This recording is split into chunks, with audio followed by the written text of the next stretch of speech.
G'day everyone. I just thought I'd do a quick update video to show you some of the little jobs that I've been working on in the past few weeks. I haven't had a lot of time to work on the bus because I've been so busy working in my day job, which is great for the bank account, but it really sucks when all you want to do is get your bus finished. But anyway, I've been able to do little bits and pieces when I get days off, so I'll show you what I've been up to. Okay, so if I just come in the front of the bus here, the first thing you'll probably notice is I put some doors on the front of the bed. So behind here, I've got all my storage shelves that I'll store a lot of my studio materials and tools in. And so I've just put some doors on the front of that to stop everything sliding forward when I'm driving.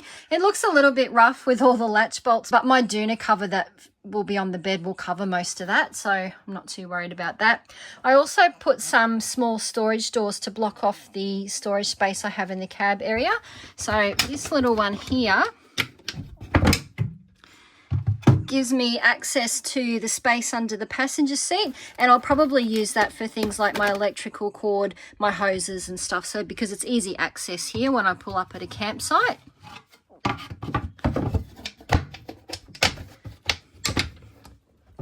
And then I have this one here, which gives me access to all of the space under Pepper's bed there. And again, these doors are just to stop things from sliding out when I'm driving. And then if I come towards the back of the bus, I'll show you what else I've done. You'll see I've made some changes to the space that I had above the washing machine. So this uppermost cabinet was always here, and previously there was just open space between that and the washing machine. But what I've done is actually enclose the space. So I've added this cabinet here that's got a couple of shelves. And so the PowerPoint that I had on this wall for the washing machine is still on that wall, but it just means that it's now inside the cabinet. So I've got that space there, and then underneath that I've built what's basically a fake drawer. So you'll see when I pull it out, it's just a shelf with a big plastic tub sitting on it. And I did it that way so that I can actually pull the whole thing out when I want to use the washing machine, and I've still got plenty of room under there to use the washing machine. So that's why I did it that way rather than building it in. So yeah, so that's my laundry. So that gives me plenty of room for clothing storage and frees up some of the cabinets that I had at the front of the bus for other things. Underneath the table here, I've built another little cabinet. This one's actually built over the top of the access hatch to my starter batteries.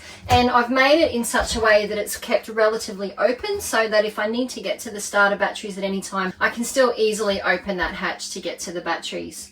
I will probably be putting a shelf in here as well at some stage, but it'll be removable so that if I do need to open that hatch, I can get the shelf out of the way and it won't be a problem. So I've got a little cabinet there, and here I've built, in the little space I had to fill in the top here, I've just built a little pull-out drawer that I'll be able to use to store some things as well. So I'm just trying to maximize every square inch of available storage space that I have in this bus because as you'll see down the track, I need to fit quite a lot in. So I'm just trying to build in as much storage as I possibly can. I've also built something else under this table, which I'm sure some of you are going to think is a bit crazy and an indulgence to have in a tiny space like this. But this bus is going to be my full-time home, and there were some things that I just didn't want to sacrifice. So I'll show you what I've got under here.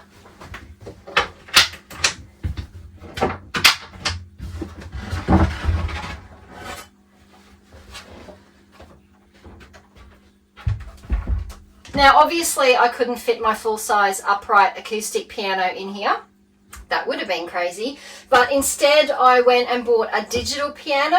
I've always played acoustic pianos. I've never been into organs or synthesizers or anything like this. So I was a little bit dubious at first about playing a digital piano. But this one that I bought has pressure-sensitive keys. So it plays just like a real acoustic piano, and it sounds amazing. So I'm super happy with it. The best thing about this one is that it only weighs 15 kilos, so it's not going to add a huge amount of weight compared to everything else that I'm putting in the bus. And This piano was in fact the main reason why I originally built this table to be so long, because I knew that I wanted to fit this underneath. And I've built this cabinet out, you know, as far as I could to still give me enough room to sit comfortably at the piano and use the foot pedal when I need to. So I'm super happy with how I fit that in, and I'm really happy that I don't have to give up playing the piano when I hit the road. Pretty much the only things I have left to build is the front of this cabinet here. So I'm going to put a door on here that'll actually have a bench extension that will flip out from the top of it as well. I need to wait until I've installed the diesel heater, because I'm hoping I can fit my diesel heater down in the bottom of that cabinet there, and I want to do that first just in case I need to build out the base of the cabinet a fraction. But I've got to do the front of that cabinet, finish that one off, and then I also need to put a door on the electrical bay, so I need to finish that off as well. But otherwise everything else is pretty much built. It's just a matter of finishing off the little bits of cladding that I still have to finish off around the place, doing all the trim, all the painting and so on. So yeah, getting very close to finishing this build now. The next big job that I'm going to be doing is to install the diesel heater. So stay tuned for the next video. I'll be showing you how I do that.